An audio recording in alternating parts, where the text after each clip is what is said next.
Oh, right here. Yes, okay. Who wants to go first? Okay. Yes. Imposter syndrome. Okay. So currently, I'm really struggling with realizing that my hard work that I've done is mine, like my hard work, and that I do deserve the things that I'm getting, that I do deserve the awards, the recognition. So how do I deal with like falling back into that, like the hole? Gotcha. Who can relate to this? You feel like you're not worthy of the things that you're accomplishing, or that somehow this is luck, or somebody's like giving you a break, but you didn't earn it. God, every one of you, that blows. Really. So what you're dealing with when you have imposter syndrome is you're dealing with a lack of self-worth. You literally kind of see all the things working out, but you've got this like annoying voice in your head that's saying, you don't deserve this, this is luck. How many of you have that story? This is luck, this is gonna run out, this isn't due to me. Yeah, we got to literally destroy that voice. That is from your past. And part of the reason why you have that voice, by the way, is because of racism. It's because of discrimination. It's because of childhood trauma. It's because of various experiences that you've had, where either your experiences growing up or society at large has made you feel either overtly or in a really like gross and sort of sly way like you don't belong. And so it is critical for you to start to punch that voice literally out of your head, and I'm going to give you some steps to do it, okay? The second thing that's really important is that in addition to stopping down that voice, because it's not your voice, that is somebody else's voice that your brain listened to and then started repeating.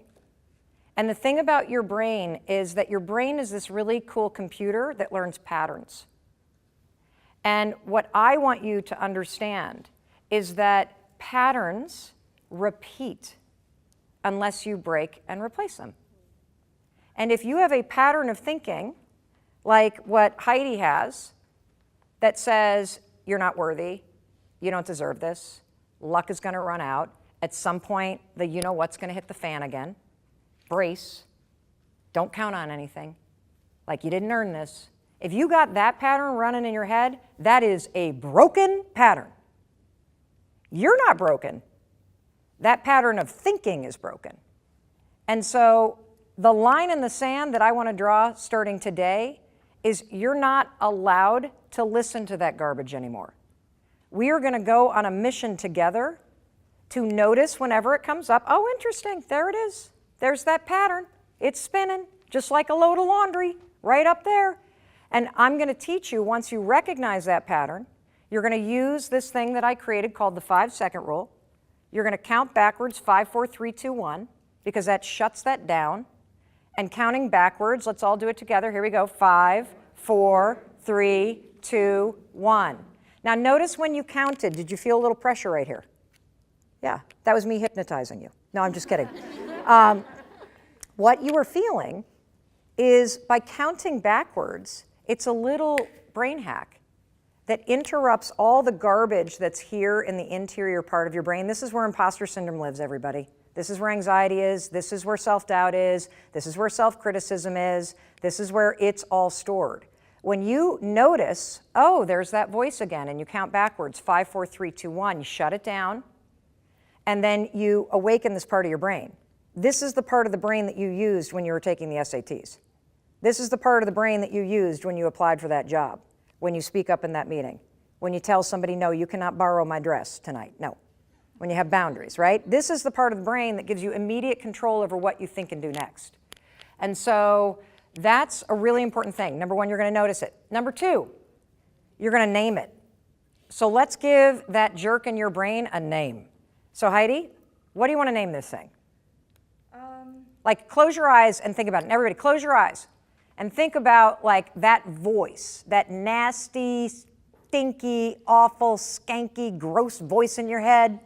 I want to kind of get an image in your mind. It could be a cartoon character, it could be a human being, it could be like some little pimply, ugly person from middle school that you feel sorry for now, okay? Yeah, because when you laugh at the voice, it doesn't have control over you like it did, right? We want to make this less serious. So what's the name you're going to give your voice? Well, I was thinking the voice, but maybe something like, I don't know, Rocky, Spiky. Spiky. Okay. What name do you want to give your voice? Linda. Bob. Bob. Okay. How do you say your name? Sedania. Sedania. Yes. Great name. What are you going to give your voice? Maybe Peabody. Peabody. I got it. I got it. Okay. How about you? What's your voice? Bill. Bill. Ooh, conviction. There's a human being like that talking to you. Bill, we are going to shut Bill down, okay? What about Isabella? Broccoli. Broccoli? I hate broccoli. She hates broccoli. I love that. That's great. How about you? Josh. Josh. Okay, great. So whenever you hear that voice, what I'm teaching you is to use the science of objectivity to distance yourself from that voice, okay? This is so important because you are not that voice. Welcome in, everybody. Actually, pull up your chairs closer. Do not sit that far away from me. Come on. Yep, let's go. You are not late. You are right on time. Let's welcome them in. Okay, yep, louder, clap louder. Super important, everybody, in life to make people feel welcome. Super important to invite people, especially other women, to have a seat at the table. And one of the things that I've learned, and then I'm going to catch you all up on where we're at, okay? One of the things I've learned is that, you know, there's so much success to go around. Have you wrapped your brain around the fact that there are, 8 billion people on this planet? There is so much success to go around. There's so much happiness. There's a tremendous amount of money to make. There's a ton of people to date. And when you focus on the fact that there is limitless possibilities for you, you're not in competition with anybody in this room. And the louder you cheer for other people, the more you invite people in, the more you will be invited in and the more cheering there will be for you. It is incredible when you can flip your mind from being jealous and competitive and small-minded, like if she's getting that, it means I don't. Oh, no, no, no, no, no. If you see somebody getting something that you want, it's evidence that you can have it too. You're just going to get it and have it in your own way. And so you want to make it a habit to cheer for and celebrate all the women, everybody you see around you, because their success means you can have it too. And trust me, if you are a talented, hardworking, kind person, a company will make room for you. They will find another job doing that same thing. And so you focus on you. You focus on being the best you. And I promise you, all the other people around you that are having those things that you want, that's evidence you can have it too. I like to think of other people as a light on the path I'm walking down. They're shining a light that helps me walk in the direction of what I want. I believe, and I know you believe, that the way you talk to yourself matters. And if you're telling yourself you're a piece of garbage every single day, then you're going to make choices that reflect that because that's how you feel about yourself. So I know you've struggled with this yourself in recent years. What have been some of your best practices to know what you're saying to yourself and how it's impacting you, and then breaking those negative thought loops to be able to change it and start talking to yourself in a more compassionate way? So let's break this down for everybody. Because what you just said is how you talk to yourself matters. And that is so true, right? And so there are a couple elements to getting control over your negative self-talk, breaking it apart, and replacing it with a new way of speaking to yourself. And so the first step is self-awareness, because I am willing to bet my mortgage on the fact that you have no idea just how negative and relentless and horrible your self-talk is. You're so used to it, you've tuned it out. So the first step in changing from trashing yourself and bashing yourself to learning how to have your default become positive is to become aware of just how nasty, disgusting, and fucking awful your default way of talking to yourself is. And that's the hardest part. So that's the bad news. Here's the good news. You can change this. Like, yeah, it's not going to happen overnight, but through repetition, in less than 66 days, you can change how you feel about everything by changing how you speak to yourself. And, that's not just some dumb platitude that Doug and I have pulled out of thin air. When researchers study every single skill and every single behavior change that you could take on in the new year or at any moment in your life, the number one behavior change or skill that has the biggest impact on your happiness and your fulfillment is being kinder to yourself. And so if you could become aware of how often you trash yourself, and then we're going to teach you to interrupt it, and then we're going to teach you to replace it with something that is kind, you will see your whole life change. Your whole life change. Right. Absolutely. And I think you brought up a really good thing in that you have to become aware of it, and you have to realize that sometimes, like, the way you talk to yourself, like, believe it or not, it does impact us, and whether we want to admit it or not. I think sometimes people, when they're feeling so down about themselves, they have a hard time admitting that something in their life is going wrong, because they're already feeling so low that the idea of even having something bring them even down lower, like, scares the hell out of them, right? Yeah, so let's break this apart. Let's role play here. Okay? So let's say you are what was the sport that you played as a kid? I tried to play all sports. I wasn't very good, but I would say the sport that I was the most consistent with was basketball. Okay. So little Doug is on the basketball court, and there's a foul, and Doug is the person that is selected to shoot the free throw. And little Doug steps up to the free throw line. And then all of a sudden they call a timeout. And you come running back to the huddle.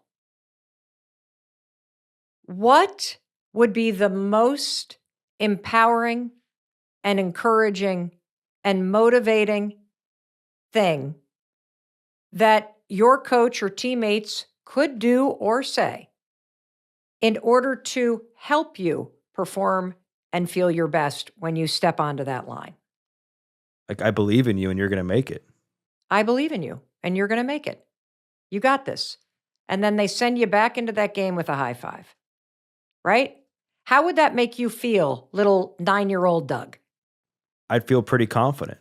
Right. Now, how would little 9-year-old Doug feel if, when you came back to that huddle and you're about to go do this free throw, that your teammates are like, "Oh, him? He's a piece of shit. He screws everything up. Are you kidding me? What? What? Oh my God. Well, he shouldn't be the one that does." How would that make little Doug feel? It would probably obviously make me feel like I'm not going to make the shot, so why even bother? Correct. What you say to yourself matters. Right. And we understand that from a common sense perspective. But somewhere along the line, we have all stopped saying, "You're going to make it. You got this." And we've started saying, "You're a piece of shit. You're not good enough. Why even bother?" And when you send yourself into a conversation, into a presentation, into even typing up an email, when you start your day by saying, "I look terrible. I screwed up again yesterday. I hate my life," that's not going to motivate you to change it. And so your sense of feeling like the effort is worth it begins and ends with how encouraging, supportive, and kind you are to yourself. And, we can also take this little role play exercise and go, well, let's say you miss the shot and you come back to the sideline again. What could your coach say, or what would you want your coach to say to help you get your head back in the game and to brush off the mistake that you just made? Like, you did your best, Doug. You'll get them next time. Like, get back in there. And I have a feeling you're going to be a positive contribution to the team. Yeah, that's right. Shake it off. You did Shake your it off. best. You're going to do it next time. This is you win some, you lose some. Let's go. Now I need you to win some, right? I believe in you. I think one of the role plays that we could maybe go into that I think is pretty common with people is that they acknowledge that they maybe have to start talking to themselves better, but whatever they start to say that's positive, there's this cognitive dissonance because they just don't believe it. So Right. how do you get somebody who for the last 10 to 15 years has just been completely destroying themselves self-talk wise, begin to build some consistency with that, so now that becomes a new habit that they're talking to themselves in a more positive way and they actually believe it instead of just saying it? This is a phenomenal and really smart question. If you have been trashing yourself for 10 years, you do have a cognitive dissonance. You don't even hear it anymore Right. because that negative, you're a piece of shit, you're not good enough, you screw everything up, first began as something you said. Then it became a belief. Your brain started to align with the belief and it starts to become your identity. I always screw things up. And I want you to hear me loud and clear. If you are on social media and you ever go to the Discover page on Instagram or on TikTok or on any platform, that social media platform has put together a mosaic of content that aligns with everything that you consume in your feed.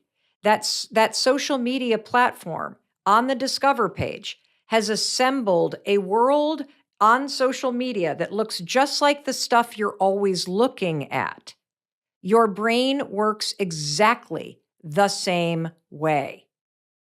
One of the reasons why it is so important for you to identify how often you are trashing yourself or being pessimistic or you are being negative in your attitude and unkind to yourself is because as long as you think and speak that shit, the Discover page of your mind presents a world that matches to that negative dialogue. So that's why this is critical.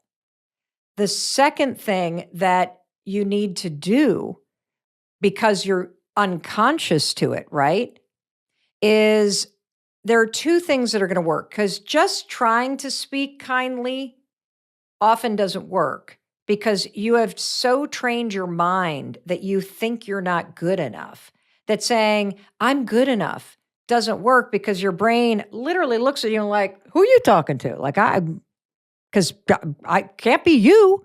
So there's two things that will help you based on the research.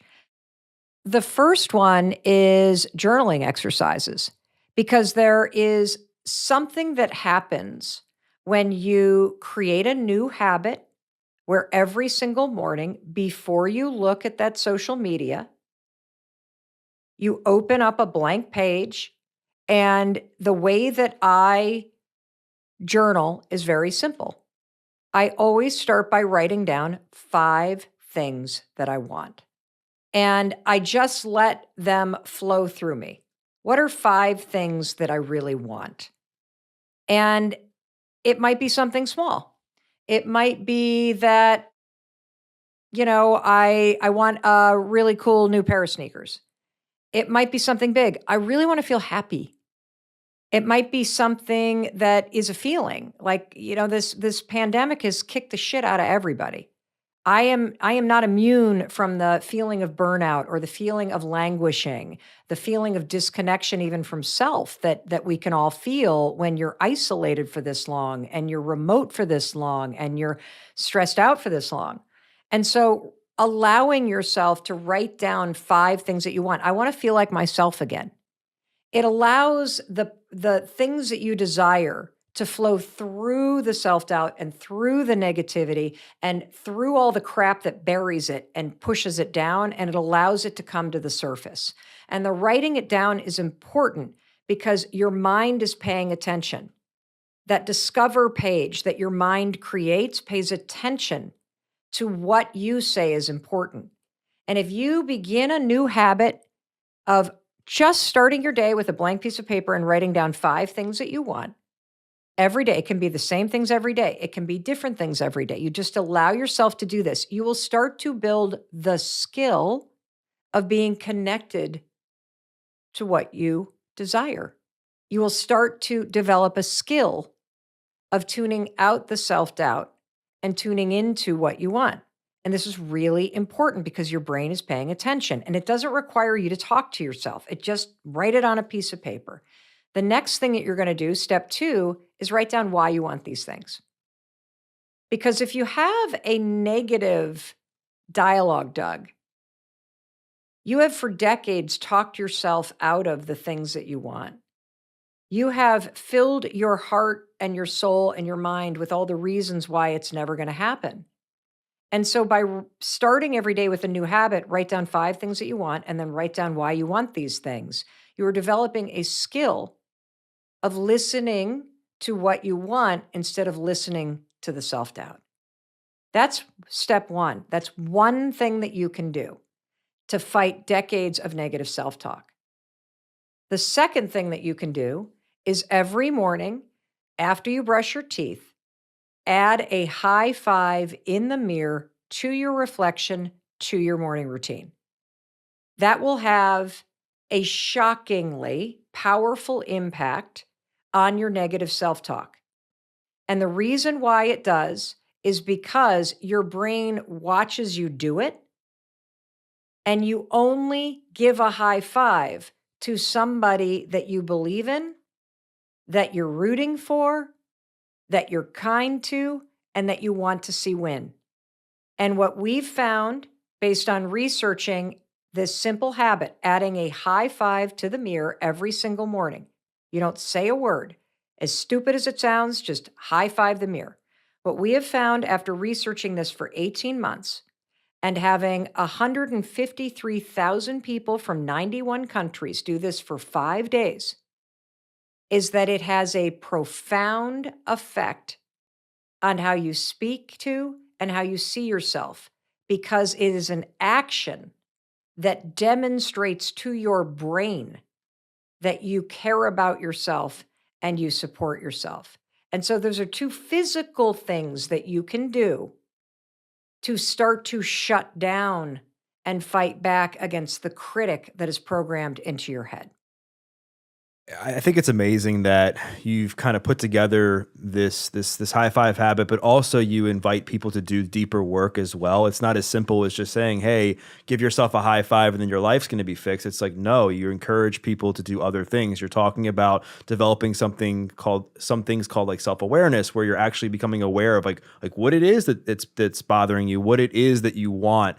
And then also like writing down like why, I think, is so important, because I'm a trainer, so I see this a lot in the fitness space where people don't put an emotional connection to their fitness goals.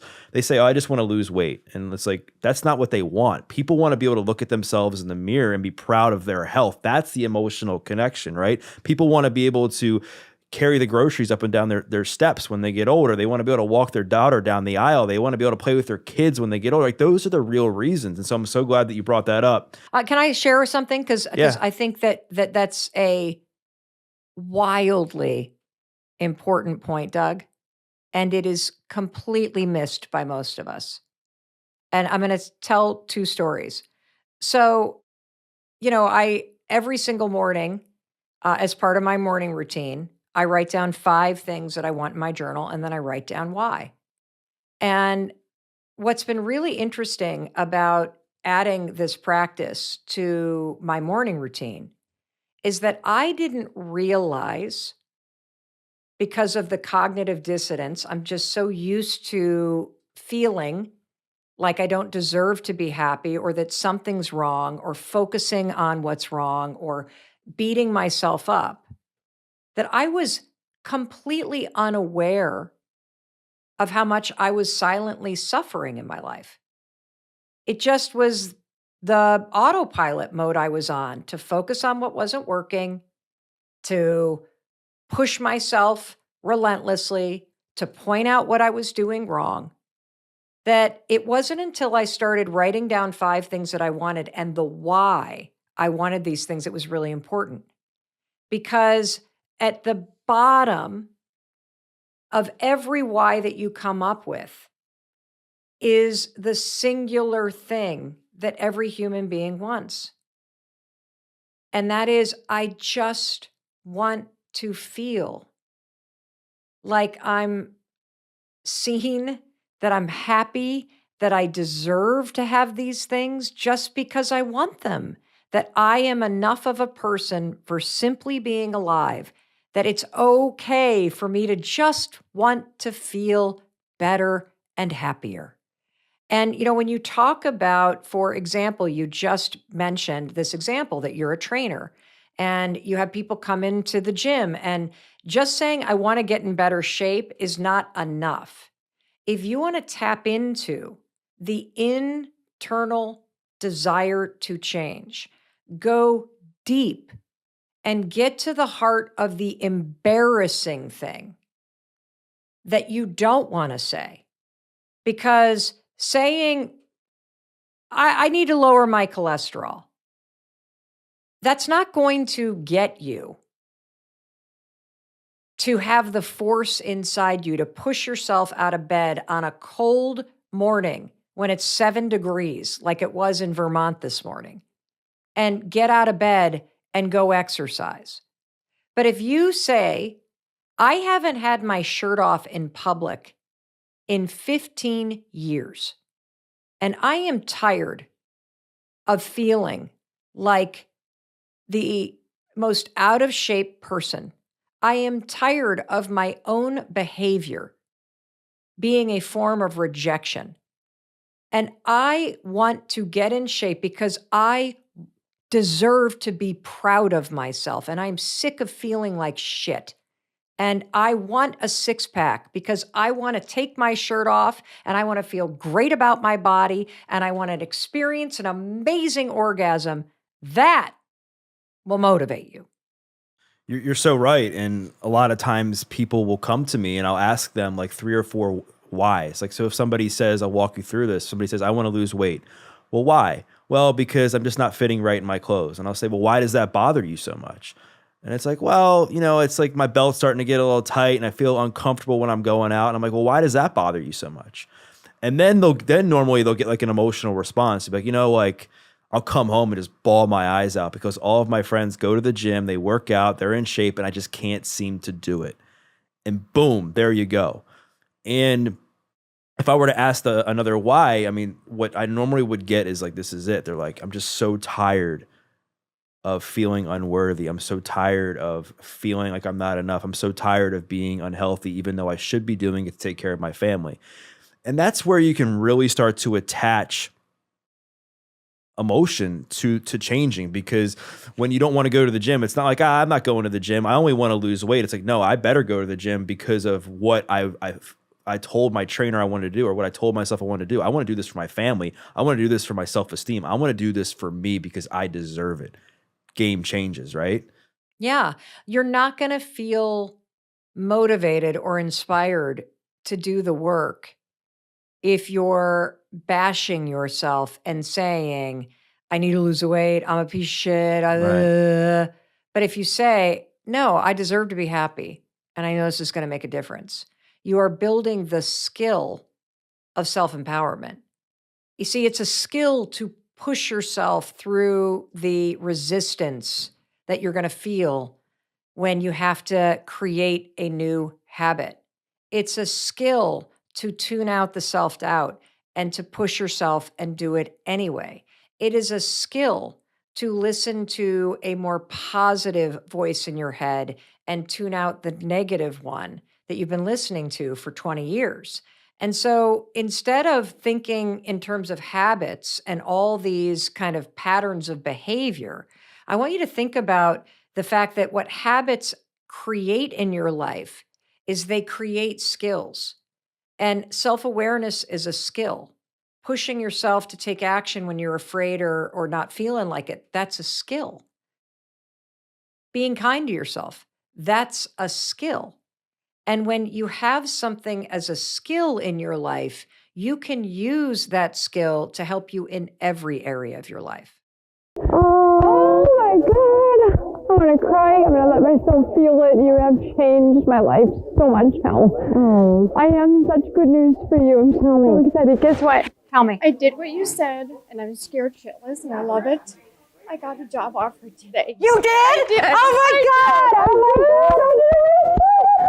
You know, wait a second, third person I've told. I told my husband first, and I told Melinda. Where's Melinda? She's right behind you. I told Melinda second, and you're the third person I've told. Oh. And I have another interview on June 8th.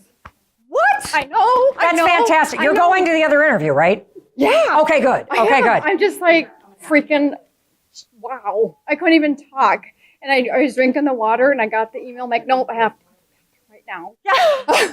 And then I opened the email, and it said, we would love to have you part of our team. I'm like, oh my God, Mel. You did it. I did it. You did it. I was scared to You death. did it. You did it. I honest to God used a 5, 4, 3, 2, 1. And I did, and the first interview I did for this one company, it was on video. And I'm not a techie person at all. I was the only one home, and I was talking myself out of it. I'm like, no, 5, 4, 3, 2, 1, do it. And I did it. And when I was doing the interview on the video, it said you can do replay. And I thought, well, thank God I can do it over. Because I got emotional during the interview. That's great. Well, no, I'm thinking, no, that's not okay to cheer up an interview. Okay. And I submitted it, and instead of beating myself up, I said, I did this. Yes. Oh my God, I was so excited. And Yes. then I didn't beat myself up like you said not to. Great. So I let it go. I'm like, okay, drink the water, do the wins. You could have knocked me over with a feather. A couple days later, I got a second interview. I am just so excited I met you. And thank you so much. Oh. Well, I'm so excited that I met you. You are a woman on fire. Oh my God. I can feel the power vibrating through you. You have set yourself free by seeing that you can 5, 4, 3, 2, 1 do the interview. You can 5, 4, 3, 2, 1 get on Zoom. You can 5, 4, 3, 2, 1 cry. You can 5, 4, 3, 2, 1 do it over. I did. And it's all okay. And you made it okay. And I'm a counselor. And I'm just like, and I don't know if your books are going on fire, but I'm telling everyone, it's a female, Mel Robbins. And because they think a guy, Yeah, it's all right. I don't care. But anyway, I just want to thank you so Thank you. much. I'm really proud of you. I am too. Because I know, having read your posts, how you are feeling full of doubt and you're Yes. scared to put yourself out Oh my there. God, yeah. And here's what I want you to understand. What? Do you know why that struggle is so important? Because as a counselor, you have lived Oh, what yeah. the people you're trying to help Yes. are feeling. Yes. I can feel it coming through the telemed. And I so really you can. are not only helping people clinically as a professional, Mm-hmm. but you are helping people because you understand it I do. at a soul and a lived I experience do. level. I 100% do. Now hear me. Yes.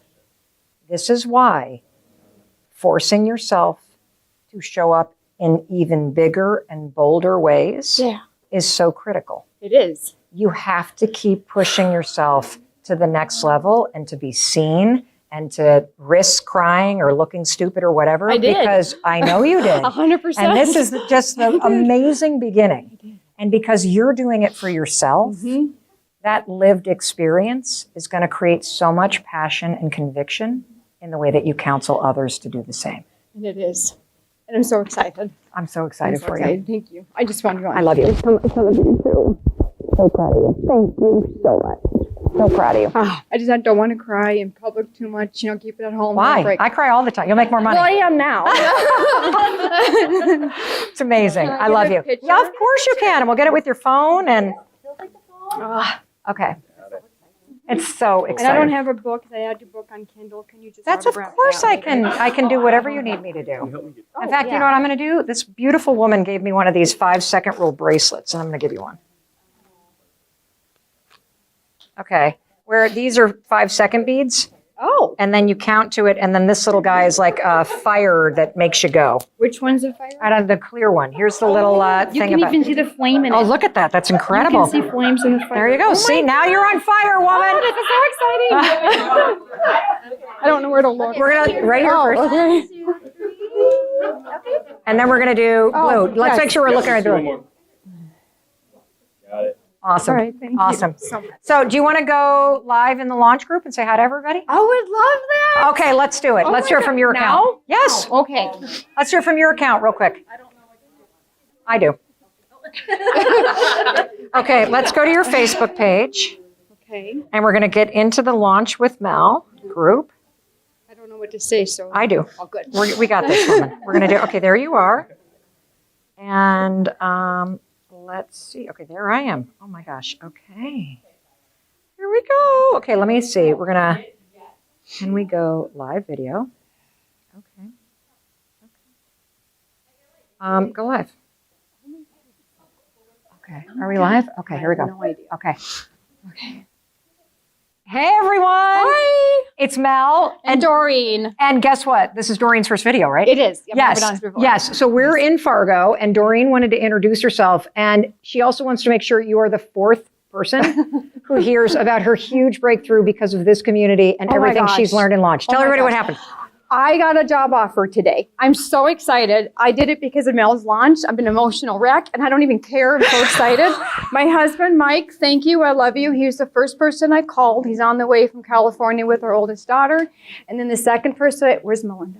Right Second there. person was Melinda, There's Melinda. and then Mel. And now you. guys. And now So you. Thank you. Everybody, give yourself a huge pat on the back. You cheered her on. You created a space for her to have an enormous breakthrough in fear. And now here she is on video, basically killing it. I was I think you have a wonderful. career in video. Oh, and then, can I tell them about the other interview? Of course. Oh, and then I'm so excited. I have another interview next week, and I'm so excited about it. And thank you guys, because you guys helped me through everything. You were the people. I literally didn't know how to process it. So I posted a really big thing on our launch group, and you guys literally saw me through it. I cried the whole way through it, and it gave me the strength to go forward. Thank you from the bottom of my heart. Thank you. We love you. Bye. So proud of you. So proud of you. All right, bye, everybody. Finish. There we go. You just Thank did it. you. Oh my God. You just did it. You just did it. You just did it. God, this is like a dream. Okay. You're a dream. Oh my Wait, what do I gosh. do? You're I have no next? I have idea. no idea what I do next. I don't. Okay. I've never done that before. Post for 30 days? Yeah, okay. Post for 30 days. There we go. There we go. We just did a post. Okay. I've never done that before. There you go. All right. Thank you. Will you just look at this and make sure, like, I did that right, Maddie? Since I'm like worse at technology than you are. You can't be. Maybe. Yeah, no, Maybe, just no, yeah. maybe. We'll see. I'm proud of you. Thank So you. proud of you. I am too. So happy I got to meet you. my- Guys have been tough. You really love her. You're getting on a plane and you're going to go see her. Yeah, I love her a bunch. Okay. So, I guess I'm kind of coming to the realization that I haven't been hearing her properly, connecting with her on the level that I should be. And now trying to figure that out. Yeah. So a couple months ago, we've been having counseling. And, That's good. My husband and I go to counseling. It helps. She was doing it before, and then it kind of became the group, and then now Yeah. I kind of see a little bit on my own. So Yeah. I'm recognizing these things, but I also know, like a couple of months ago in counseling, she admitted on her last tour that she had emotionally connected with somebody else. So obviously that put a big fire under my ass, Yeah.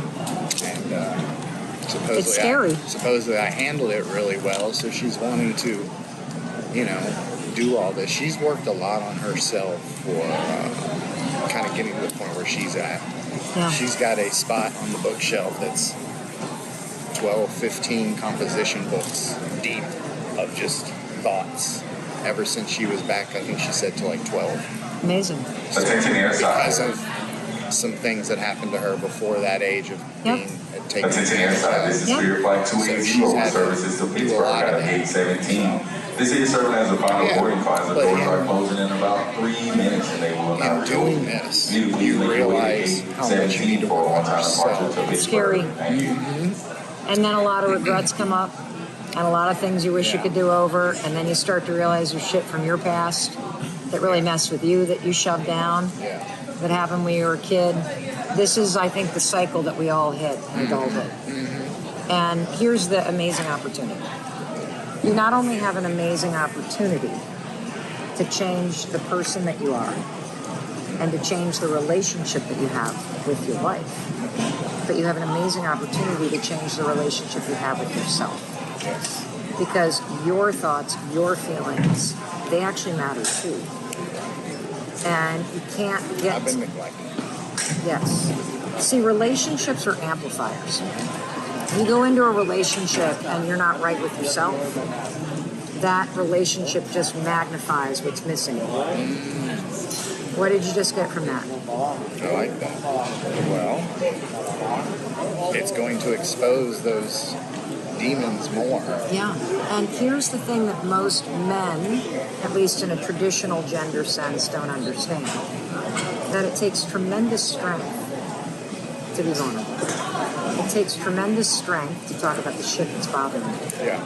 It takes tremendous strength to admit that you're wrong and to be scared. And that's actually what makes you connect more deeply to your partner. My husband of 25 years failed miserably in the restaurant business. Nearly bankrupted us. Lost it all. When he left the business, he was an alcoholic and completely lost and demoralized. And I did not know until recently, because it was through these rock bottom moments that my career took off. I invented this little thing called the 5-second rule that I used to get out of bed when the anxiety was so crushing. The only thing that would help me escape it was drinking myself into oblivion to numb it all out. And I started using this little brain hack to 5, 4, 3, 2, 1, shut down the noise in my brain and launch myself forward through the fear, through the pain, through all of it. And my whole life turned around. Chris's life turned around. But I did not know until recently, when we've been in couples therapy, that the man has, for the last 8 years, just been beating the hell out of himself because he feels like he failed. He feels like he wasn't there for me. He feels like he didn't do his job providing. That's kind of where I'm at. Yeah. And then when your spouse starts to get successful and they start to find themselves, it gets very confronting. And so what I want to tell you is that the opportunity to connect with her is through being open and through being vulnerable. Like, go toward that shit. I'm proud of you. I've been doing it, as you see. I can see that. I can see that. I can see that. And you got to learn how to love yourself, regardless of what happened, regardless of what you did or didn't do, regardless of all that. You got to learn how to look in the mirror and see a man who is worth rooting for and who is worthy of love. It is not too late to change this.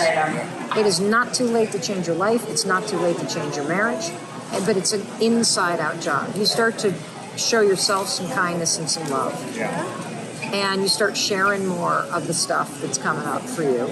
And that is the path that's going to actually heal you, and it's going to stop. Yes. Yeah. So to speak. Yeah. Definitely. Yeah.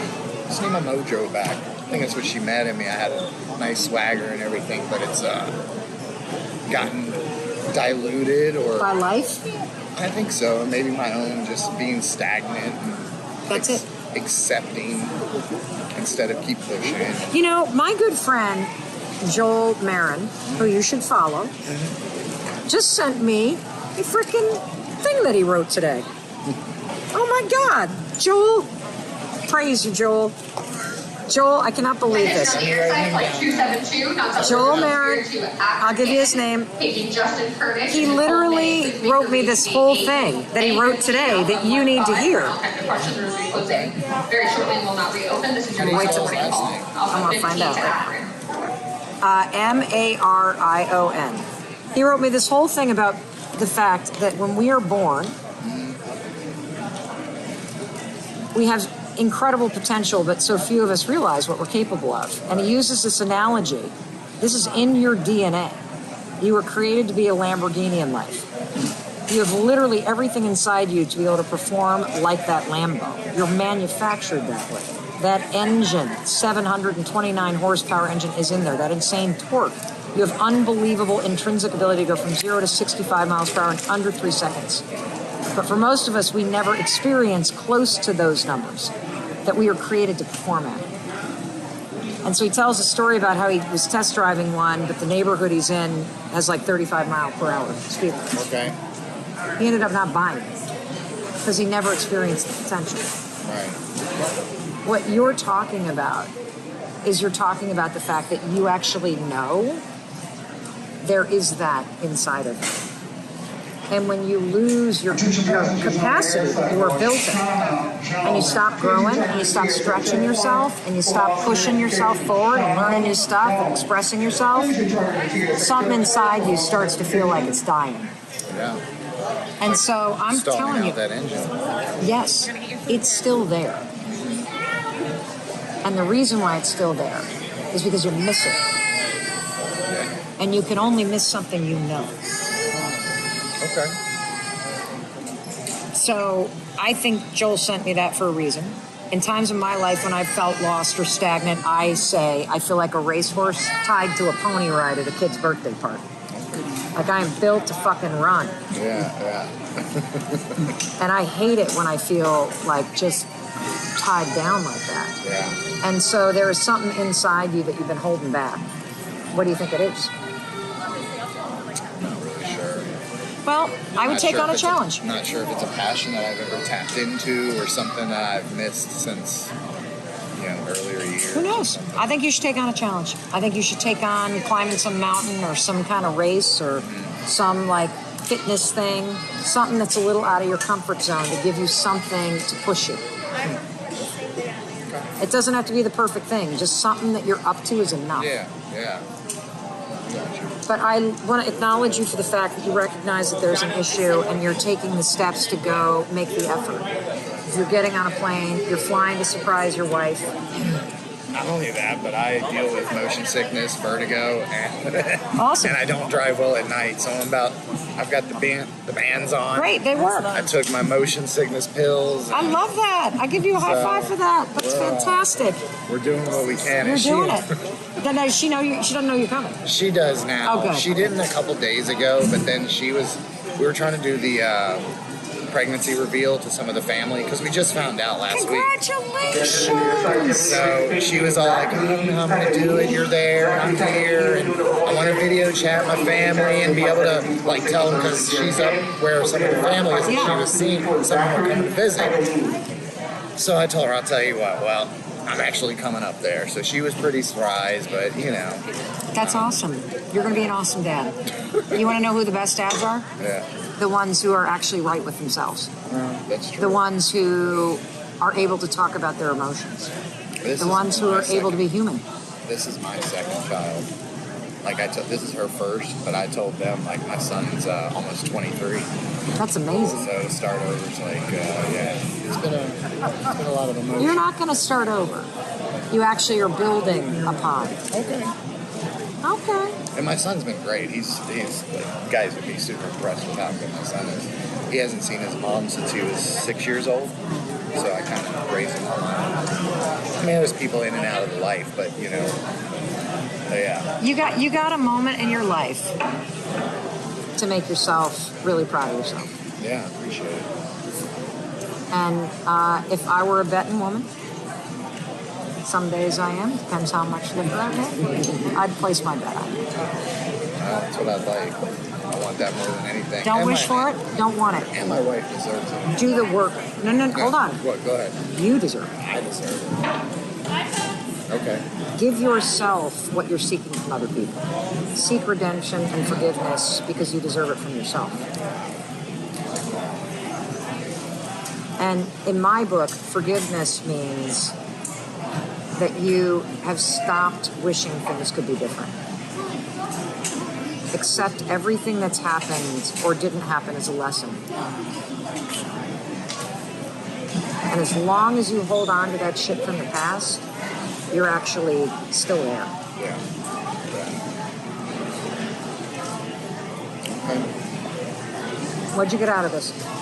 I got a little more resiliency, a little pick-me-up, and I'm glad I came and talked to you very much and took the time. I wasn't sure if I was imposing because I didn't know if it was more like a female thing, but I have plenty of emotion that I'm pretty open with. Sometimes too open, maybe. I don't think so. I'm also going to introduce you to my husband. So he created a men's group or a men's retreat called Soul Degree, where he takes guys out into the woods for 5 days to actually have these kinds of conversations. And he's had guys from 22 to 60 plus, multiple tours of duty, professional athletes, regular, just everyday folks like all of us. And it's remarkable. And what he also does, because he only does these a couple times a year, is he also has calls every month where it's guys get on and he leads a meditation, and then there's a topic that y'all discuss, and it's really freaking cool. And so I will make sure that you have his information, and I will get both of your email addresses, and I will have my team email you a credit so you can listen to one of my books on Audible. That's cool. I've been doing a lot more trying to listen to stuff, and you know, you just don't know what direction to go, because some stuff is just, some people just want to make some money on you, and you know, there's so much out there. You just want to find the right path, as best as possible. So, Awesome. Thank you. How do I rebuild my relationship with myself when starting from ground zero? So, Mel, this is a pretty broad, expansive question, and so I thought maybe we would talk about this, and then we would narrow down into specifically what we're talking about. So, starting from ground zero might mean, hey, I had a traumatic event happen to me, or maybe my life is changing. Maybe I'm reaching a point in my life where I need to do something different. I'm learning that everything I've done to make me happy or fulfilled or satisfied isn't working. So for Federico, where do we even start? What do we talk about? You actually start the exact same place we all have to start. Every morning in the mirror. Every single morning in the mirror. You see, the most important relationship that you have in life is the one you have with yourself. It is the foundation of every relationship that you have. It's the foundation of how you experience life. And what we're going to punch a hole through today is the fact that every single human being has a disgusting, ugly, self-destructive habit that nobody is talking about that is part of your morning routine. Yeah. And here's the habit. Frederico and everybody on the planet currently stands in front of the mirror as they brush their teeth. Hopefully you're brushing your teeth and wiping that gunk out of your mouth, right? So we get rid of the dragon breath. But as you're doing that, you're doing one of two things. Every human being does this. You either beat the daylights out of yourself and you focus on all the stuff you need to fix, the things you hate, the parts of yourself you can't stand. And that's the good news, because the majority of people are doing the other thing. This is sad. The majority of people cannot even look at themselves in the mirror because they are disgusted, or they are disappointed, or they don't like how long they've let themselves go. And so every morning, part of your morning routine right now, and this goes so down to the core of what's not working and what you can easily flip and change. Because if you stand in front of the mirror and you can't even look at yourself, that is a habit of self-rejection that gets repeated every single day. You are not even secure enough with yourself and accepting enough of yourself to look at the mirror and see, holy cow, because here's the other thing I want everyone to understand right now. We're going to explain the high five habit, but here's the first breakthrough. You're either, be honest with yourself, which do you do? Do you not look in the mirror, or do you focus on the things that you need to fix? Yeah, no, I mean, I do look in the mirror, and yeah, there's certainly, I'm going through the day, I'm like thinking how I could have done things differently, what I need to do the next day. Yeah. So I do look in the mirror. Okay. Yeah. I tend to avoid looking in the mirror. Yeah. Why is that? You tell me. Yeah. I don't know. Well, think about it. Why do you think you don't look in the mirror? I've never thought that it was a necessity to gaze upon myself. I'm sure I glance. There's a picture of me in the mirror, but it becomes second nature in a way. Yes. And so I don't beat myself up so much. I mean, that's a different sort of story that we tell ourselves. But I've never thought about the power of looking in the mirror and how that might actually benefit me. Well, I want you to consider it's not a reflection. There are two human beings in the bathroom with you every morning. There's you. And my daughter, she's always so now there's four. bothering me in the bathroom. Or the dog or whatever, Or there's two human beings. Right. There's you, and there's a human being in the mirror. And the human being in the mirror is really trying. And they are in need of your support. And they are in need of your encouragement.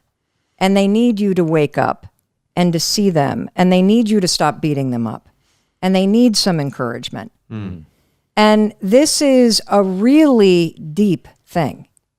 And it begins every morning by simply taking a moment and being with the human being in the mirror, which I think represents your soul, your spirit, your potential. For people that, kind of like the inner child work and that stuff, it represents the person inside you that's still trying to heal. And if you begin your day every day by not looking in the mirror or by picking apart the things you don't like, 91% of women do not like how they look. Wow. 50% of people cannot look in the mirror.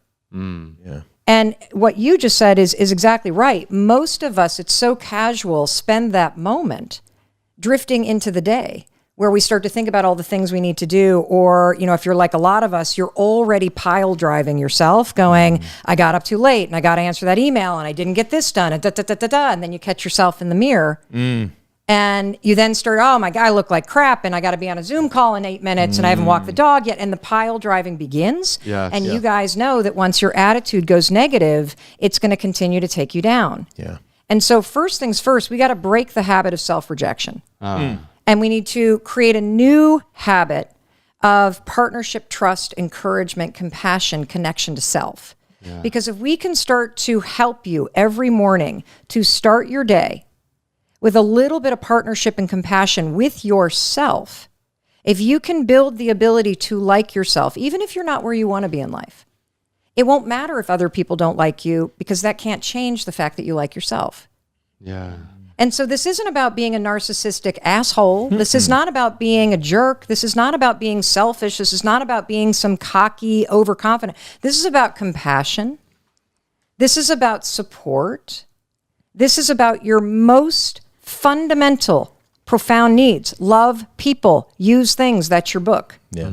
None of us know how to love ourselves. And it begins every morning with this new habit I want you to create that I created during a terrible moment in my life called the high five habit. So let's talk about loving the you of you, and how that is such a diversion from what you've been practicing doing yourself. Oh, that's so true. Oh my God.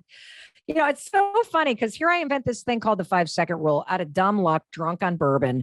I literally share it by mistake on a TEDx stage. And I invented this thing to help me get out of bed during the worst moment of my life and finally face the issues that my husband and I had gotten ourselves into.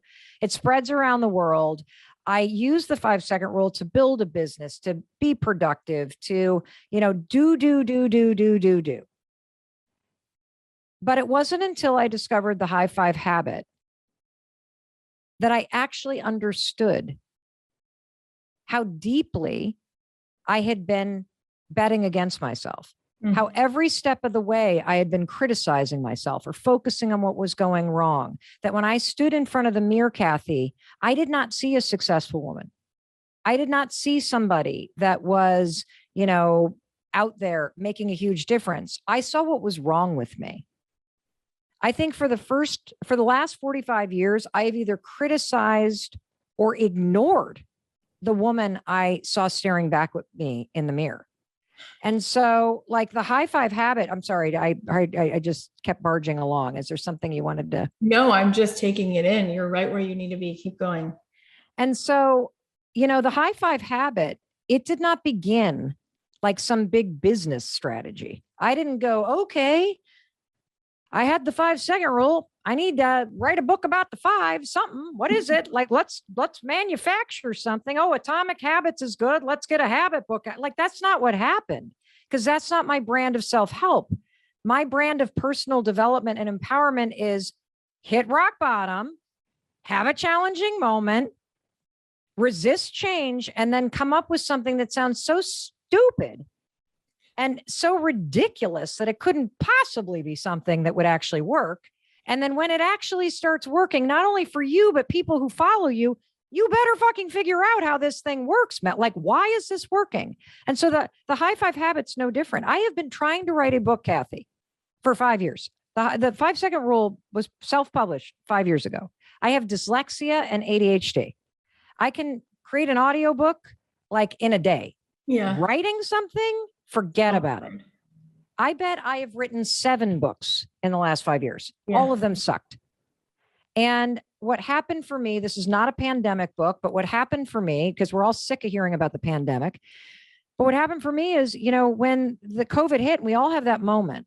Like, I'm sure you remember the moment you knew, oh my God, like this is changing everything. Yeah. What was it for you? When they said 2 weeks, the kids would be off school. And then they said, no, it's going to be a month. And I had that feeling of like things closing in and the claustrophobia, like, how will I be able to exist now with us not being able to go out to even a park? What if this would stay this way? Yeah, it was right then. I couldn't believe they were like closing school. Yeah. Months. Yeah.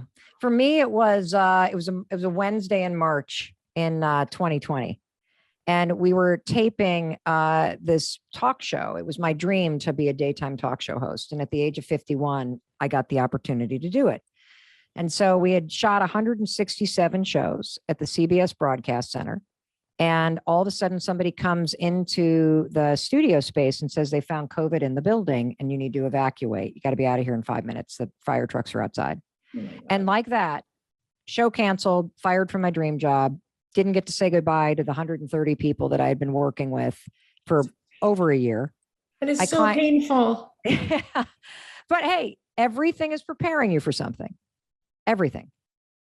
And so I get into my car and I'm driving home and I realized as the New York City skyline was disappearing and my daughter was in Spain and she called and said, I just heard the news that they're shutting down the borders. I need to get you got to get me out of here. And then I hung up with her and all of a sudden it was my daughter in California. USC is shutting down, Mom. What is it? What's happening? What's going on? And I thought, oh my God, what is about to happen? And so in a matter of 2 weeks, my a book contract that I had got canceled and they wanted the money back. My every speech I had booked for more than a year started canceling. And that was the beginning. The kids come home, they're in a state of turmoil. We all experienced it, right? And I think for those first 3 weeks, it was like a complete blur. I basically never got out of my pajamas. I started drinking Bloody Marys at about 11 a.m. We watched Harry Potter marathons and Glee. We watched that season, like all of it. And then all of a sudden one morning I woke up and I just felt the weight of the world on my shoulders. Yeah. I woke up and I started feeling a couple things. I felt, do I need to reinvent myself again? Oh my God. And then I thought, am I about to lose all my money again? And I'm like, I'm too old for this shit.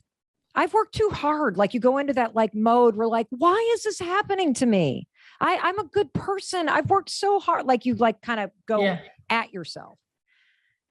And so I'm thinking this and I'm like, okay, get up, just get up. 5, 4, 3, 2, 1. I get up. I make my bed. I always make my bed. And then I drag myself to the bathroom and I start brushing my teeth. And as I'm brushing my teeth, Kathy, I catch a glimpse of myself in the mirror. And I think, oh my God, you look like hell. And the gray hair is coming in and there's dark circles under my eyes and my neck is all saggy and one boob is hanging lower than the other. And I felt sorry for the woman I saw in the mirror. She looked exhausted. She looked scared. She looked overwhelmed. And as soon as you start to go down a negative path in your mind, it will continue taking you there. And so I immediately drift to everything I'm worried about. I'm worried about my parents. I'm worried about the world. I'm worried about frontline workers. I'm worried about COVID. I'm worried about my kids. I'm worried about my employees. I'm worried about what's going to happen to my business. I'm worried about everything. And the interesting thing in that moment is if you had walked in I would have been able to pivot on a dime, especially we women. That's what we do. I would have been like, Kathy, don't you dare. Don't you dare. I know this isn't fair. I know you don't deserve. If anybody can handle this, Kathy, you can. You're going to pick your ass up. You're going to pull on your big girl panties and you are going to get your ass back out there, right? Yeah.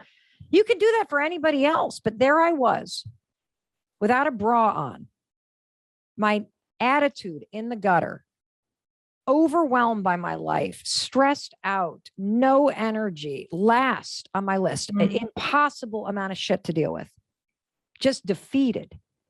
And I couldn't think of a damn thing to say to myself. And the other thing is, I probably wouldn't have believed it anyway. Right. But for whatever reason, as cheesy as it sounds, I literally raised my hand and gave the woman I saw in a mirror a high five because she needed it. And, it wasn't like lightning struck, but something shifted in me. I felt my shoulders drop. I felt my chin lift. I laughed because it's so dumb standing there high-fiving yourself in your underwear. My God. And it's interesting because I also felt like, okay, come on now, Mel, don't be so dramatic. You can handle this. And I left the bathroom. Now, it was the second morning that something really clicked with me because I woke up, again, all the same problems, all the same overwhelm, 5, 4, 3, 2, 1. I get out of bed. I make the bed. I drag myself into the bathroom. And right as I was getting to the bathroom, that's when I felt something I've actually never felt before in my entire life.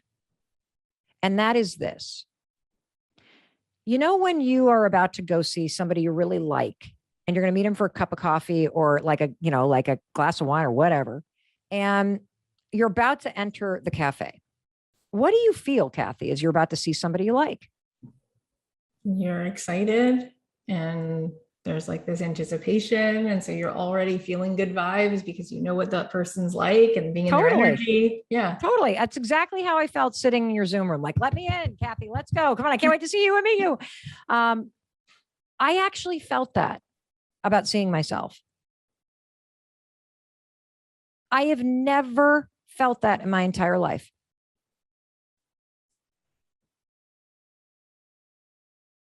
I have never been excited to see the human being, Mel Robbins. I have been excited to see my outfit. I've been excited to see if the eyeshadow looks good.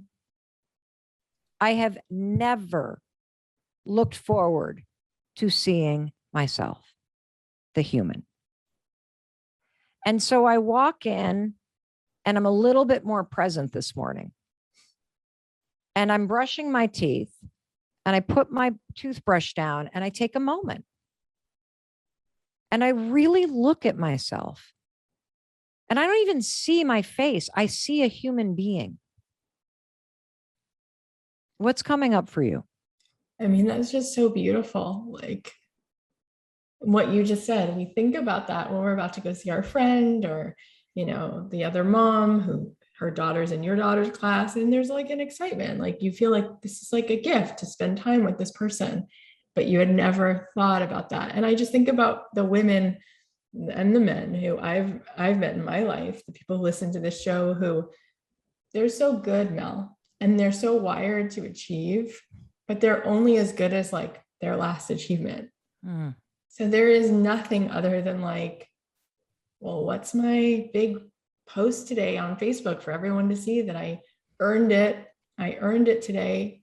But like inherently, like me just being me, no, I've never heard anyone say like, what a gift to get to be in that person's energy, my own energy today with myself, to see myself. Yeah. It's everything. And so, I sat and I looked at the woman I saw in the mirror and I thought to myself, well, who does she need me to be today? And what game in life matters to her? And how could I actually just like move the ball down the field today? And so I thought about it. And I thought in that moment, based on what was going on, that who she needed me to be was more optimistic about our ability to get through this. And the game that I wanted to play was showing up in a different way for our kids, because they were looking at Chris and I about what was happening in the world. Yeah.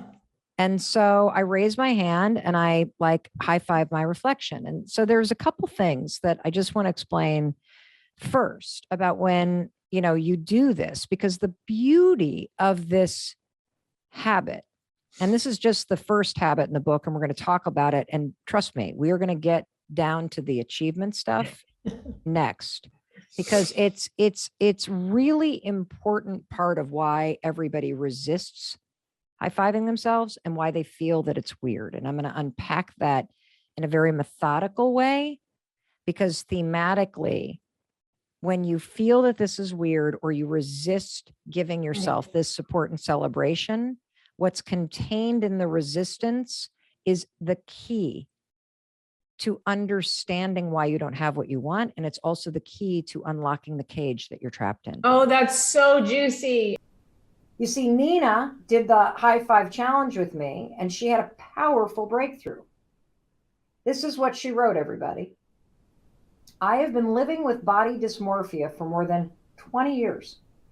After doing the high five habit for just 5 days, instead of hiding from my face, I'm finding myself grinning at me instead. Kathy said the high five habit is fundamentally changing how she sees herself. You see, this is what she writes. We have this pattern of seeing ourselves in the mirror and always looking at all the flaws.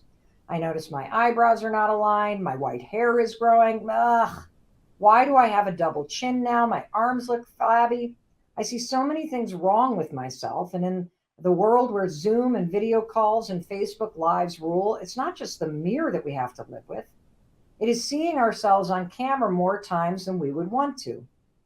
For me, Kathy writes, the habit of high-fiving myself in the mirror creates an affirmation, a physical act of celebrating myself. The act alone forces me to look at my face, my body in a different light, a brighter light, a kinder light, a more compassionate and joyful way. I found I cannot high-five myself and say bad things in the mirror. You know, that's true. You can't high-five yourself and think something or say something bad. It's neurologically impossible because of the programming associated with a high five that's already in your mind. This is why it's so powerful. We're unlocking neural associations that are already in your mind, everybody. You see, you deserve to be celebrated as you are right now. Not when you lose the weight. Not when you make more money. Not when you fall in love or get into graduate school. Because research shows when you learn how to love and accept yourself wherever you are right now, you will be better able to ride the ups and downs of your life. And by the way, accepting where you are right now is not about complacency, everybody. Accepting where you are and being kinder to yourself and treating yourself with a level of respect and self-worth is the secret to self-motivation. When you feel worthy, it's motivating. When you feel respected, it's inspiring. When you feel a sense of worthiness, you will feel worthy of bigger things in your life. You cannot not pound yourself into the ground and believe or feel motivated to change. It doesn't work that way based on the research. It's the opposite. This is why it's so hard. This is why you're struggling, everyone. Because you want these big things in your life and you deserve them. And you have goals and you have dreams and you have desires. But you stand in this present moment and you have all these hopes and dreams and desires for your life and for yourself. But what you do is you just punish yourself mentally. That's why you're not motivated. You have to learn how to be where you are right now, accept where you are, and know in your heart you still deserve to be treated with loving kindness and respect. And when you flip that switch in your brain, in your body, and in your spirit, you will be more motivated and inspired to walk toward the things that you deeply yearn for in life than you ever have before, because you will feel worthy of those things. It's so cool. You know, when you beat yourself up all day long, you're pounding yourself into the ground, and you're more vulnerable to feeling like you are being buried alive when life gets stressful. Everything starts to feel like a beatdown. But when you start to look at yourself in the mirror and accept yourself as you are right now and see a person who deserves celebration and support, you're going to tap back into that natural motivation, celebration, and resilience that you were born with. Because you weren't always like this.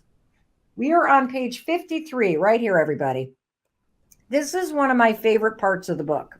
Page 53 in chapter 4, and I'm going to read it to you right now. I'm Mel Robbins, and we're reading from chapter 4, page 53 of my instant best-selling book that is changing people's lives. It's called The High Five Habit. Here we go. You ready? Everything I'm about to teach you is already in you. That's the coolest thing about the High Five Habit. We're tapping stuff that's in you. Self-love is your birthright. As a baby, you loved the very sight of yourself. You'd crawl up to a mirror and you wouldn't just high-five yourself. You know what you used to do? You used to press your face against your reflection and smile and laugh and love on yourself in one wet, sloppy, open-mouth kiss. And there is so much about you to celebrate. Let's start with how unique and special you are. Your DNA sequence, your fingerprints, your voice, the patterns of your iris, every one of these things is entirely unique and yours alone. How you see the world, the way you laugh, the things that you've experienced, the way that you love, it all comes down together to create something magical. You are the only you that will ever exist. Each one of your distinctive gifts and talents is a phenomenon because they are unique to you. And you need to celebrate that shit. And you know what? You are so much stronger than you give yourself credit for. Resilience is hardwired into your DNA. I mean, think about when you learned to crawl as a baby. You didn't try once and give up. You didn't lay on the floor and gaze morosely at the ceiling and say, well, I guess this is my life. It's time to throw in the towel. I'm never going to learn to crawl. I think I'll just sit here on this spot on the rug in my diapers and stare at the ceiling. No, you tried again and again because you didn't have words. So you couldn't tell yourself some sad story about how you just can't do it and you're not good enough or smart enough or strong enough. You know what you did? You kept trying. And eventually you pulled yourself across that floor. You're also naturally intelligent. You don't give yourself enough credit for this. By simply watching the people around you as a baby, you figured out how to coo and smile and crawl and scooch and eventually walk. And it didn't matter that you fell an average of 17 times an hour while you were learning to walk. You just kept trying. And that tenacity is still in you. And here's something else, everybody. Celebration is part of your DNA too. As a kid, every time you succeeded at something thrilling and new, you'd laugh and screech and raise your arms up above your head. If the music would play, you'd shake your booty and wiggle and jump around. You are perfectly designed to feel loved, resilient, joyous, and celebrated. That's why a stranger's high five feels so damn good. A high five strikes deep down to the core. It hits the you of you. And it reminds you of something you've forgotten, who you really are, and how you're meant to feel. For those who say, okay, I'm going to acknowledge this is negative. I'm not feeling good. I'm feeling a funk. 5, 4, 3, 2, 1.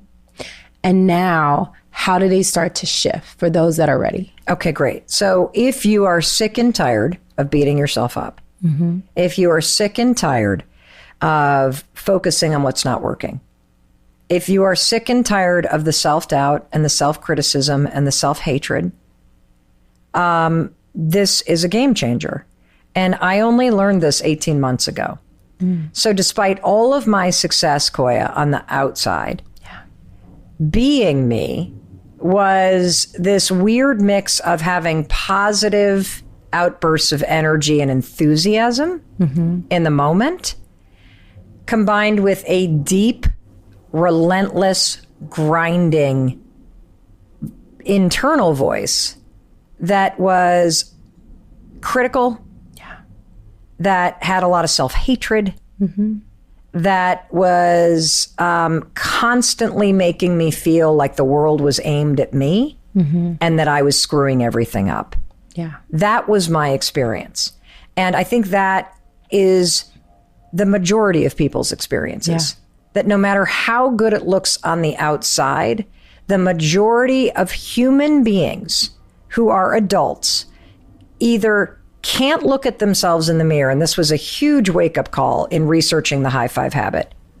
50% of men and women, and this is not a blind, double research, PhD-backed study. This is looking at hundreds of thousands of people that are taking the high five challenge. This is looking at, the millions of people that follow me and the feedback that we're getting. 50% of the people that first try to do this high five habit, which I'll explain in just a second, report that they can't even look at themselves in the mirror.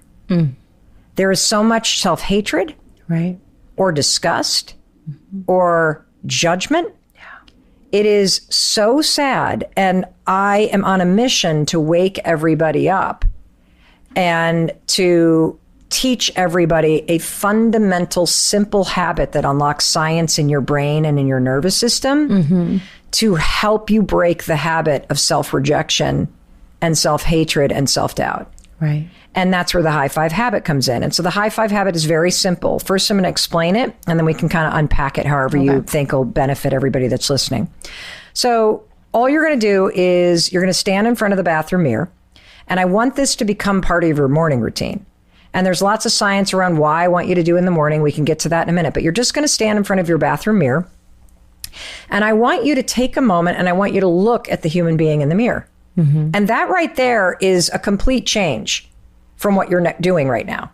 Because what you're doing right now when you stand in front of the mirror and you brush your teeth, or you stand in front of the mirror and you get ready for your day, is you either ignore yourself, you won't even look at yourself. That's a form of self-rejection.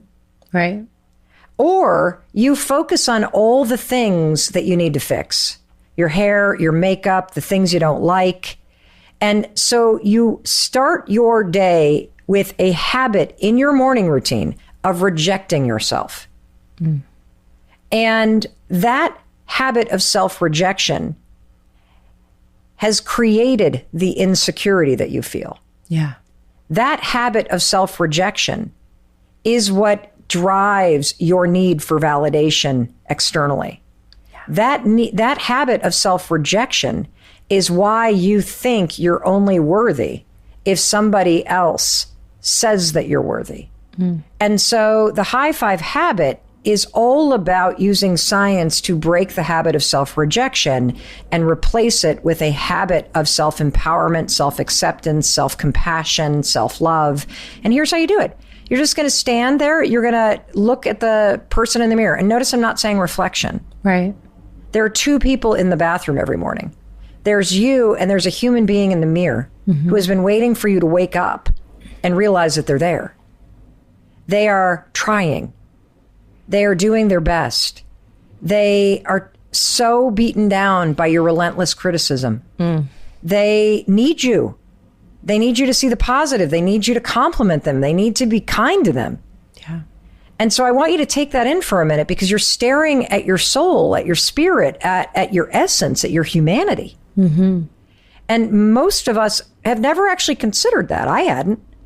And then what I want you to do is I want you to just reflect for a second as you look at that human being. What does she or he or they need from me today? something you've never asked yourself. Because right now, what your morning routine is that you drift into your day and you start thinking about everybody else. What do you need to do for everybody else? Right. What's all the things on your to-do list? You have skipped the most important person, and that's the human being in the mirror. And I want you to literally stop and ask yourself, what do she, he, or they need from me? And it might be, I need you to have some freaking fun. I need you to stop being a bitch. I need you to like be a little more positive here. I need you to like, reach out to some people and ask for some help.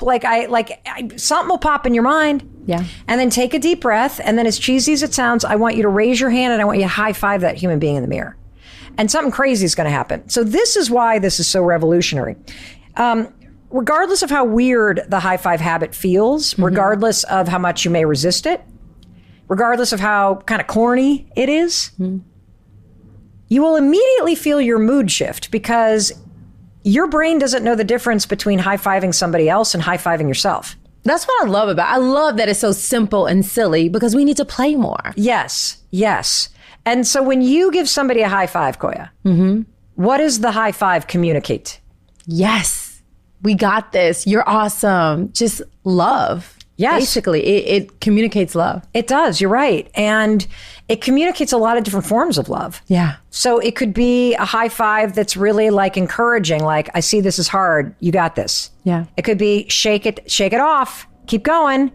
It could be, I love you. It believe in you. We're together. It's partnership. It's like this massive, wonderful feeling of love. You have never high-fived somebody and thought, I hate you. I hope you fail. Yeah. You're ugly. You're worthless. Like, you've never done it. And so you can stand before yourself in the bathroom mirror and hate the person you see. Yeah. But the second you physically raise your arm and you do the motion that you've done your whole life, your brain shuts off all thinking and it taps into the programming in your mind that says, I believe in you, I love you, I see you, keep going. Yeah. And then you feel this boost in your mind because, and in your mood, every time somebody else is giving you a high five, your brain has released dopamine. That's why high fives feel so good. Yeah. The other reason why a high five feels so good is because your nervous system recognizes it as somebody celebrating you. And so you get this affirming life energy that jolts through your body. And so your brain, again, and your nervous system doesn't know the difference between me high-fiving you and me high-fiving myself. So even on my lowest days, Koya, when I high-five myself, I get a dopamine drip. Yeah. And I get this nervous system boosting the energy. And that's why it feels so good. We are using programming in you and aiming it back at you so that you have the benefit of belief, of self-love, of positive mental programming, of dopamine, and of a jolt through your nervous system. It's freaking bananas. That's amazing. Yeah. I love that. I love that it's so simple. I love giving myself a high five. And I love something that you say. You say, and I don't know if this is your quote or something from someone else, but you say, the way you view yourself is the way you view the world. It's true. That's powerful. It's true. Well, let's talk about people pleasing. So many of us struggle with people pleasing. Well, people pleasing for a long time, I thought people pleasing was about like making other people like me. That's what you're doing, but that's actually not the source of people pleasing. People pleasing is not about the need to be liked by other people. Right. People pleasing results from you not liking yourself. So people pleasing is about you and your self-hatred and your insecurity. Wow. Yes. That's going to wake a lot of people up. What did you just get from that? People pleasing is more about how you feel about yourself than how you feel about others. Correct. Because here's the thing. If you like yourself, even though you're not where you are, even though if you like yourself, even if you don't like where you are in your life right now, if you can still look in the mirror and see a person who's trying, a person who's worthy of support, a person that you're going to root for, a person that you like because you deep down know, even though you're way more than you want to, even though you don't have the money you want, even though you're not in a relationship yet, whatever it is that you've been bashing yourself for, if you can look in the mirror and see somebody you genuinely like because you know deep down they're a good person and they're trying and they've survived a lot and they are a person that's worthy of being liked because you know who they are at their core. If you can feel that way about yourself and treat yourself that way by giving yourself a high five, that's how you demonstrate that you like yourself. When you go out into the world, if somebody doesn't like you, it does not take away from the fact that you still like yourself. Right. If you treat yourself with respect and somebody out in the world disrespects you, that will not change the fact that you still treat yourself with respect. Right. The core problem is that most of us look in the mirror and reject the person that we see. And then we bring that insecurity out into the world. And we are looking at lovers and bosses and friends and family to then make us feel secure or make us feel loved. When the root problem is we don't love and like ourselves. And so we got to bring all of that back in house. Right. Using the high five habit, you can show yourself, demonstrate to yourself, and practice what a person who likes and loves and respects themselves does, which is they wake up every day and they treat themselves with loving kindness. And the best part for me about the high five habit is you actually don't have to say a word. And in fact, I recommend that for the first 5 days, you don't.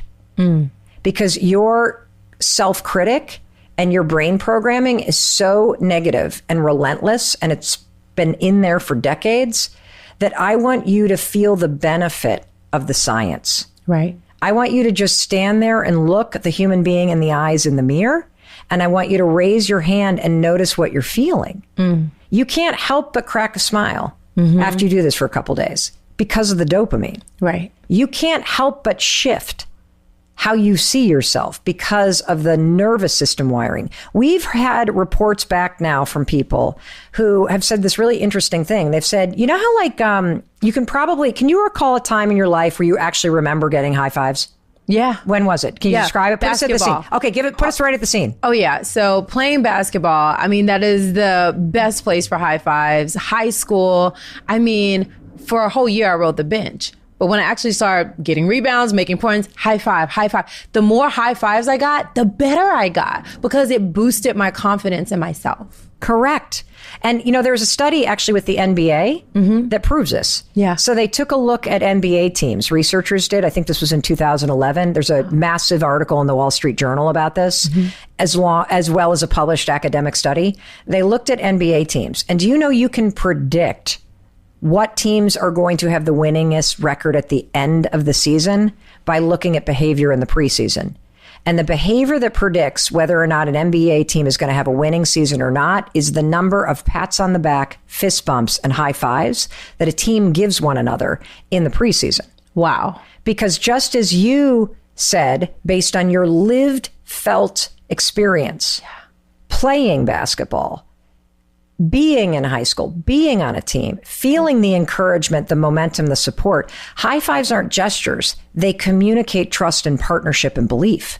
So when you high five a teammate, you're communicating, we're in this, I believe in you, shake off that shot, even though you're on the bench, you're a valued member of this team, keep trying, keep going. And the corresponding data about the teams with the worst record was also true. They had the least number of pats on the back and fist bumps and high fives. Why? Well, when every player's in it for themselves, it creates distrust and selfishness. Right. And so by high-fiving yourself in the mirror, you can create that same partnership with yourself, and that same momentum starts to get created every single morning when you send yourself into the game of life every day, the way you would send yourself back into the game of basketball after having a team huddle. I love that. And it actually brings me to one of the most important pillars of Get Loved Up, which is spirituality. And I kind of want to dive into spirituality with you because I feel like giving that high five is bringing people back into divine alignment with themselves. Okay, say that again, because that is exactly right. Giving that high five is bringing people back into alignment with themselves, with spirit, with the universe, with God. Because that negative self-talk is taking you out of alignment with love, out of alignment with spirit.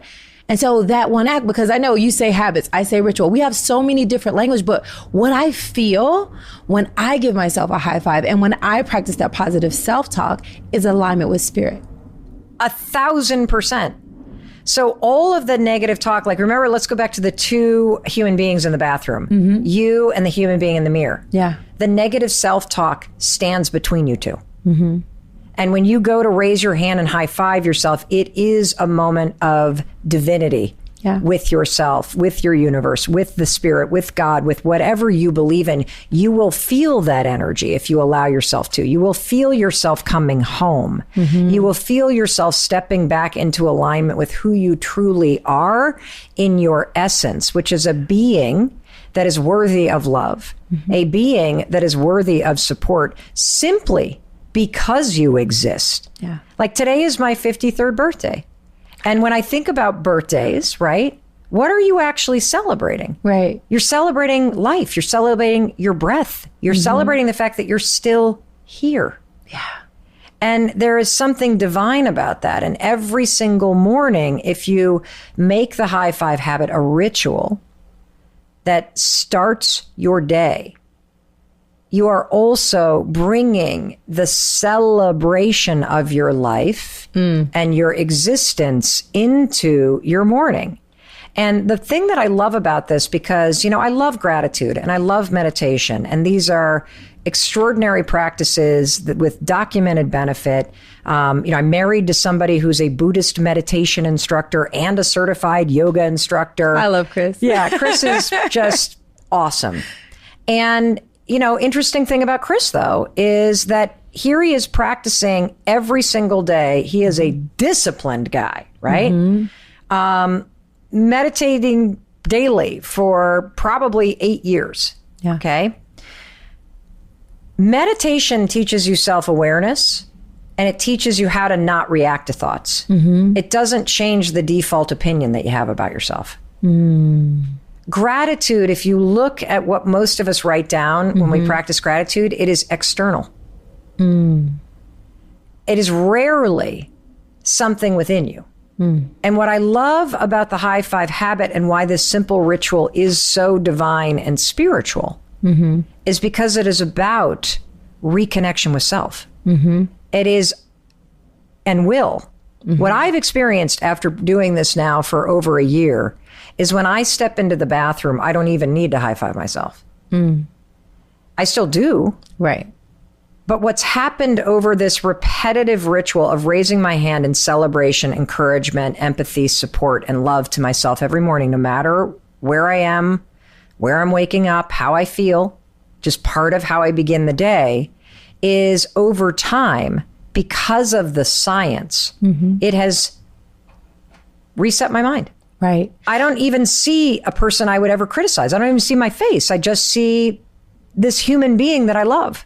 That's beautiful. And I think with meditation, with the high five, with these rituals, it gives us the time to come back to center. And people use things in different ways. Oh, but yeah. it is the opportunity to come back to center, to kind of crowd out the noise. But what do you think are the reasons we doubt ourselves, or what do you think is the steps to gaining more confidence in ourselves when we doubt? So I always thought that confidence was a thing that you feel. And I have come to prefer that confidence is something that you do, meaning that, you know, a lot of people like to think, okay, well, you're going to feel confident first, and then once you feel confident, then you'll take the action. And that's wrong. It's not a chicken or an egg in my mind. I think what happens is you have to force yourself in a moment of self-doubt to do something. And when you see yourself taking action, the confidence follows. So I have created my own definition of confidence, which is confidence is the willingness to try. And you display the willingness to try when you take action. Yeah. It's a lot like the relationship between courage and fear. you can't have courage without fear. Courage isn't the absence of fear, it's acting in the face of it.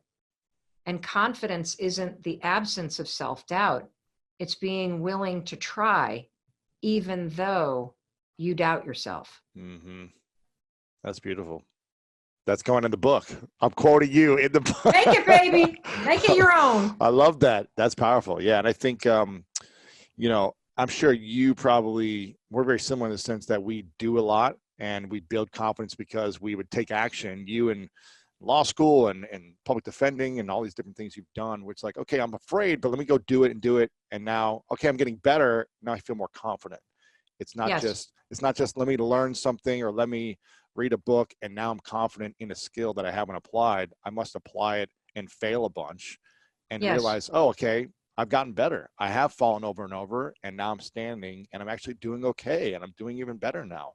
Let me build my confidence there. So yes. And look, you know, here's the thing. I think that preparation and studying something so that you feel like you have an understanding of something can be an important first thing that you try, but don't let the studying of something become the reason why you don't actually take the next action. Yeah. Well, I need to get my master's. I need to go to business school. I need to go to whatever, and then never actually do it. When you can start doing something much sooner before needing to have all the credentials necessarily.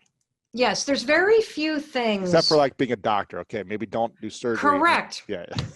Yeah, a chemist, a doctor, something that requires you to actually have accreditation and specialized knowledge, an engineer, whatever. But most things that you will master in life will not be mastered by reading a book. You cannot learn how to ride a bike by reading about it. You have to get your ass on that seat and find your balance. That's how you find balance, is by falling. Because balance is somewhere in between not being on the bike and falling.